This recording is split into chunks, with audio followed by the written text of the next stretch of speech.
Well, hello everyone. It's Dave and Bo.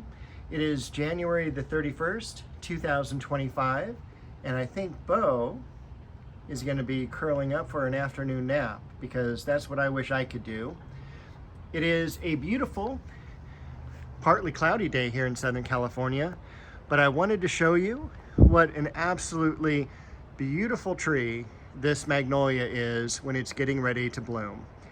I spent a couple hours pruning just yesterday on it. It's all done. I wish I had pruned it earlier, but ran out of time. But let's zoom in and take a closer look at just how many incredible blossoms this tree has. And it does have a fragrance, but you do have to be right up to the tree to experience it.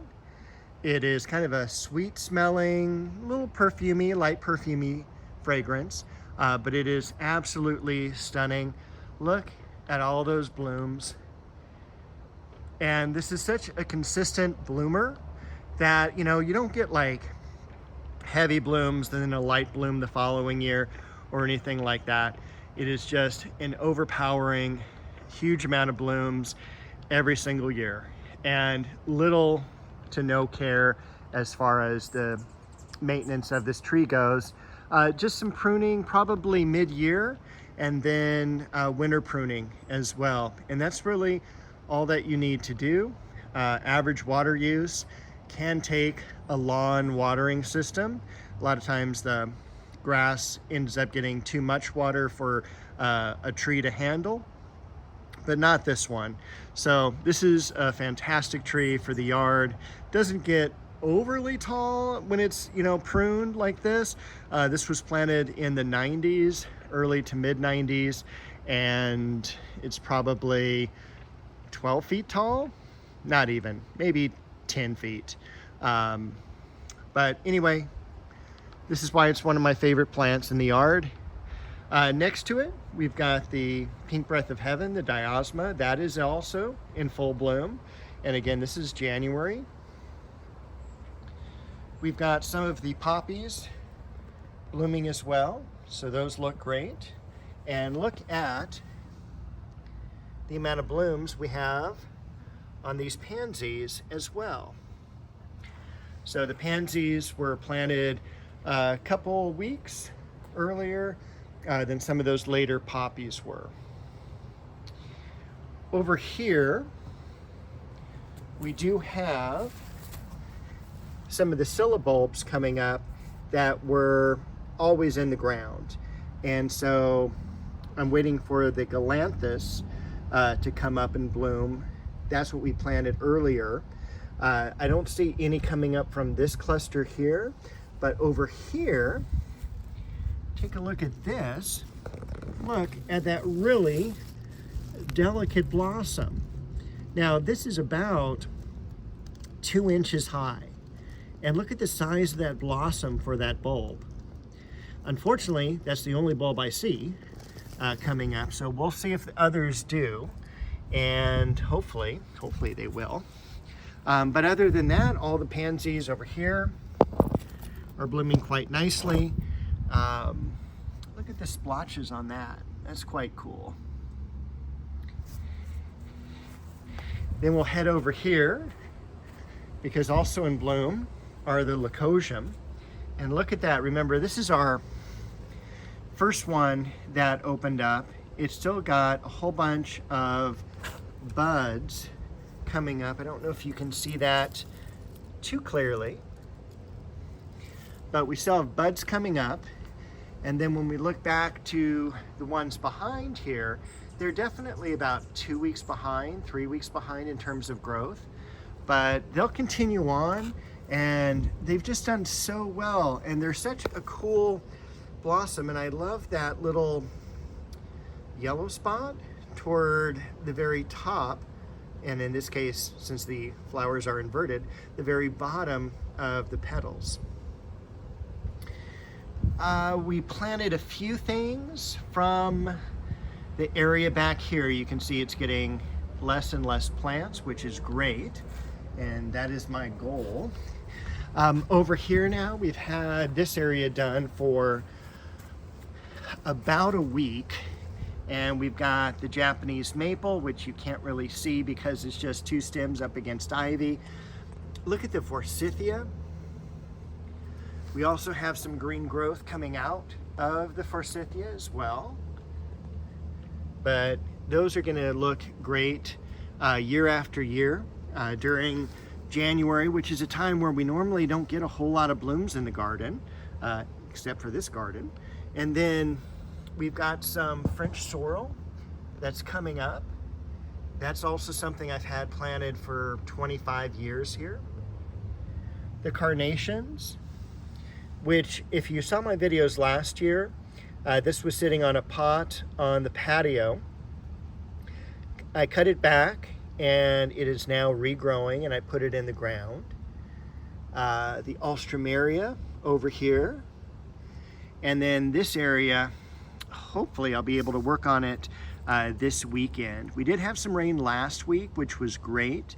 So the yard is still pretty wet, and I have some plans for this area. More on that later. But let's walk down over here. Look at all that fern. I mean, that was from a 1-gallon container a year ago, maybe a year and a half ago. I don't know what that plant is there. And I'm not sure if it's a weed or just a seedling of something. I can't identify it. I don't know what it is. But hopefully that'll come into bloom and we'll be able to tell what it is. Got a few azalea blossoms here. They're tucked away here. And then that is the ever famous Japanese maple Shishigashira. Look how beautiful that is. And again, we're ready for another year of growth. And it has that really cool, almost claw-like foliage. Great for bonsais. Over here, not a whole lot is going on. We do have, and they're coming up kind of late because this is February silver.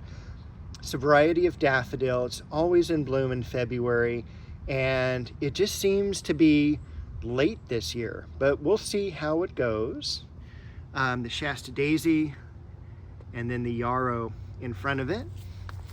The pomegranate, and I don't want to blind you as the sun is setting over here, so we'll go to this side, is looking terrific. We've got another Japanese maple here. This is blood good. We've got the clivia. That'll start to bring in its blossoms pretty soon. Gardenias are back here as well. This is a variegated Pittosporum tenuifolium. And then here is our Heliotropium Ecuador. Our other Japanese maple. And then we'll come along this way. This is the Elizabeth Magnolia Soulangeana. And this is a new one that we planted. So the flowers are really not to size yet, and they're not really quite open yet or anything like that. But first couple years, you're just looking at growth of the plant, and then by then you're starting to get a much better crop of blooms and everything. So this will be a really nice complement to the pink magnolia that's in the yard. Over here, the dogwood, which is on its way out. Not physically, it's going to be living just fine, but in a different part of the yard. This is probably what's gonna go here. I don't know yet, but yes, I bought another Japanese maple. This is one I've wanted as well. It is Sangu Gaku, okay, S-A-N-G-O. And then the second word is K-A-K-U. And this is one of the most amazing Japanese maples for fall color. is going to be just a vibrant yellow blossom. Not blossom, but vibrant yellow foliage. Over here, we've got some of the lettuce bolting. We've got the hemlock back here. We've got some of the roses leafing out. Dave, are you done pruning roses? Of course not. I am behind with everything. I did move the Dahlia over here while we were doing construction across the way. The Westringia. We'll head into the rose garden here. I think I've got about 20 more roses to prune, mostly in the front yard. Cherry tree there, and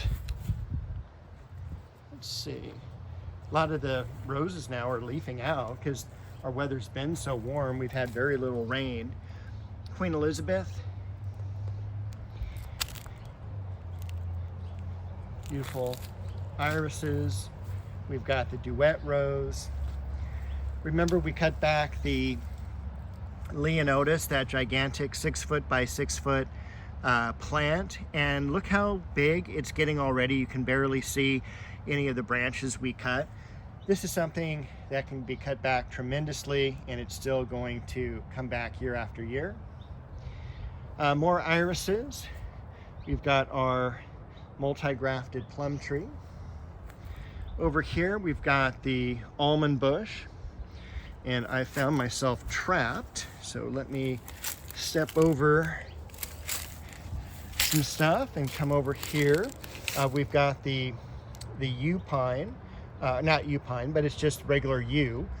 Yew pine is actually podocarpus. This is true yew, and this is a great plant that you see in a lot of English gardens. Back in the corner that we need to get into, it's still a mess, quite honestly, but it is wild how much debris, I'm taking out of here every single week, and how much time really this is demanding. We've got some cool grasses like this coming up and spreading. We'll keep those in check so they don't go wild all over the garden, but this has been in here for 2 years. Very little spreading from the plant, but really nice, and adds that kind of variegated foliage, a little bit of golden yellow to the area, especially around the Shasta daisies. Mostly all the gladiolas have died now. Those can just, those can just come out, and we'll see some new growth coming out probably in the next 6 weeks, I would imagine. And there's not much else to show you. Everything else is going to be in the front yard, and I'll probably bring you out there next week. So that's been the week in the garden. I hope you all had a great week, and we'll just kind of end on, let's look at the flip side of the magnolia. Once again, look at these great blooms, and I will see you all next week with another video.